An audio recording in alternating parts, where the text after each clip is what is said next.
Lost Innocence Residential School Story. I want to get rid of the Indian problem. Our objective is to continue until there is not a single Indian in Canada that has not been absorbed into the body politic, and there is no Indian question and no Indian department. The Minister of Indian Affairs, Honorable Duncan Campbell Scott. Canada was in its infancy. There was a national cry on unity amongst its settlers. There was no need for them to rely on First Nations for knowledge of the untamed lands.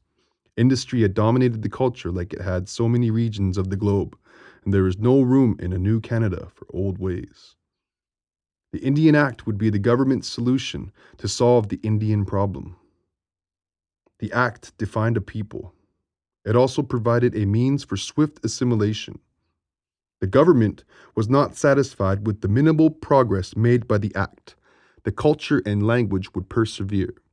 First Nations still had their identity, and the government had to give them a new identity. If the youth are the future, then the government had control over the kind of future the First Nations would have. They were promised a better life. And what parent doesn't want the best for their child? Who doesn't want their child to succeed in this brave new world? The children would be reshaped into the image that Canada wanted. There was no room for another nation of people in this Canada. They took away more than a culture and a nation. They took away generations of innocence. Two kids, brother and sister, are running through the fields, not a care in the world. They race through the tall grass into a wooded area. Umkwiswe, the brother, runs a little ahead. Maltales stops, looking around to see where her brother went. The game begins.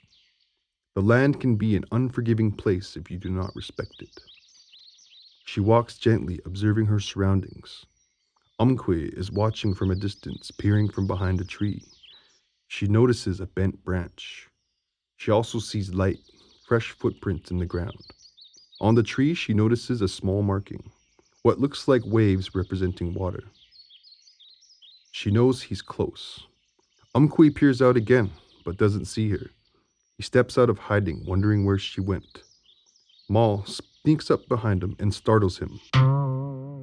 Oh, I knew you'd find me. Sure you did. I'm getting better at figuring you out. Soon you'll be reading my signs. They share a laugh, and Umkwe looks in the direction where they should be going. They are running along a stream. They come up to a pristine lake. Watch this, sis! Umkwiswe climbs up a tree that hangs over the water. He jumps off and makes a giant splash. She looks at the water, waiting for him to surface. Nothing. She begins to worry as she doesn't see any air bubbles come up. She leans over. Umkwe? She's getting more concerned.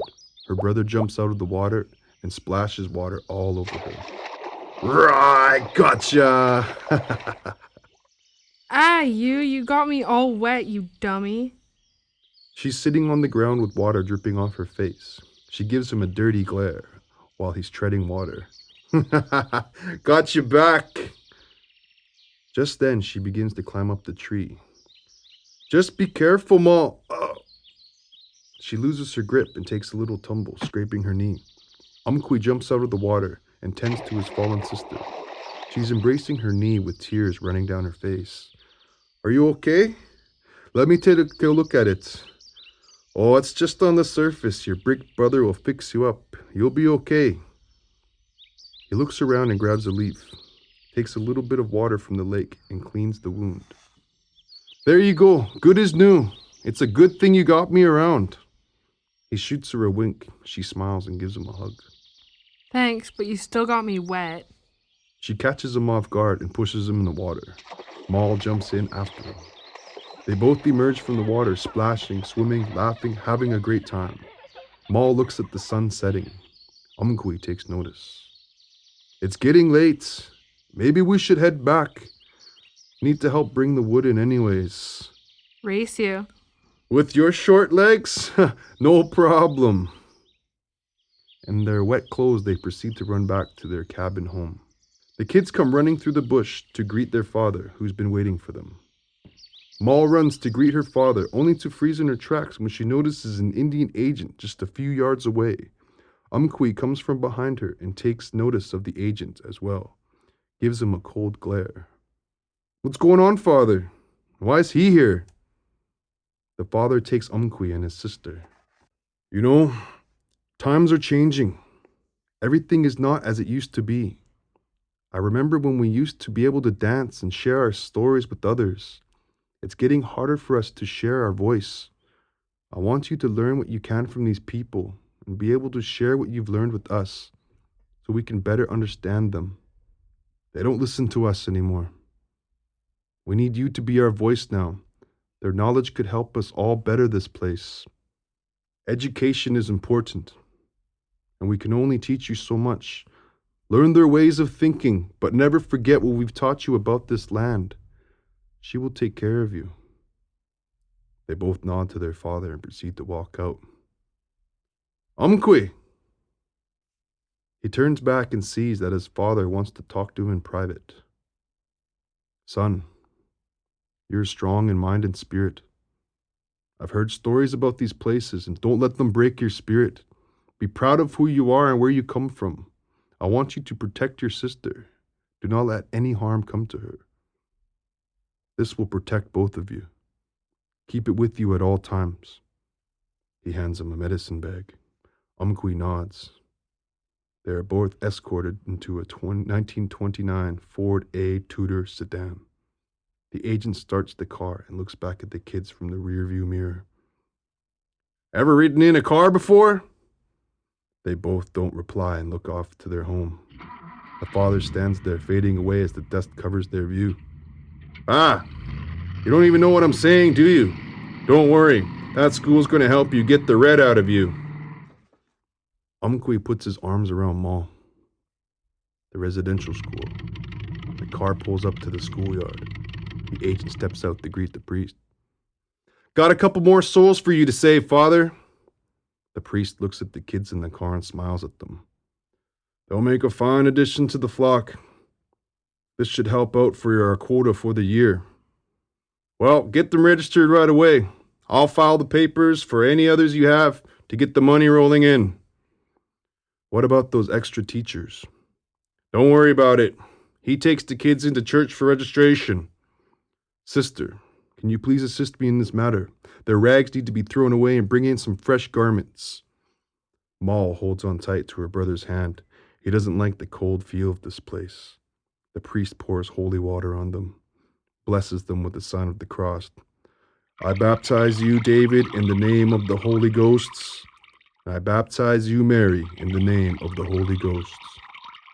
The nun writes down their new names on a form and gives the kids fresh linen and uniforms. In the dark and dank hallways, the nun separates the two. She struggles with Maul since she does not want to let go of her brother's hand, fearing she'll never see him again. Let go of him. Boys are not allowed where you're going.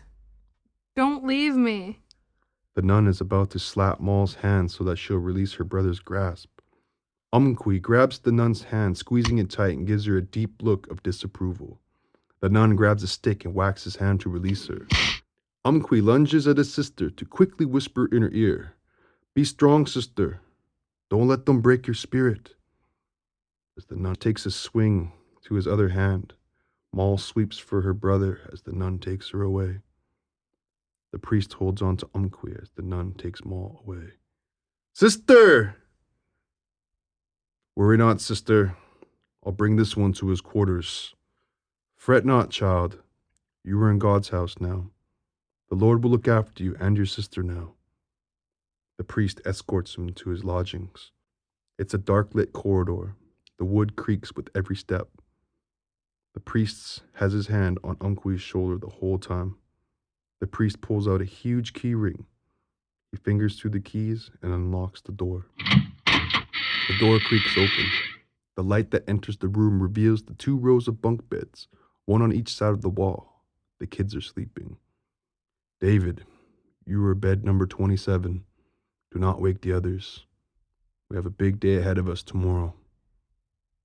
Umqui slowly walks to the only vacant bed and assumes it's his. The door closes with a thud. Before he even gets to his bed, he hears the priest lock the door.